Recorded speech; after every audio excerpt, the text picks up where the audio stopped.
దసరా సందర్భంగా కైలాసంలో ఈ మంచు కొండల మధ్య కొలువు తీరినటువంటి శివ కామేశ్వరులను మా ఇంట్లో తీర్చిదిద్దాము.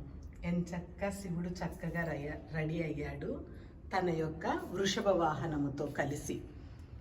అలాగే మా శివకామేశ్వరి దేవి, పార్వతీదేవి, జగన్మాత అందంగా తయారయ్యి తన భర్తతో కూడి తన వాహనమైనటువంటి వ్యాఘ్రాన్ని అక్కడ కలిగి ఉంది.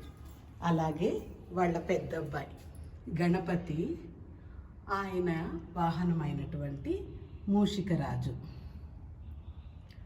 అలాగే ఇంకొక వైపు సుబ్రహ్మణ్యుడు, ఆయన యొక్క నెమలి వాహనాలు, ఆయన ధ్వజ పతాకమైనటువంటి కోళ్లతో కూడినటువంటి ఈ మొత్తం సెటప్ కైలాసంగా భావించి మా ఇంట్లో తీర్చిదిద్దాము.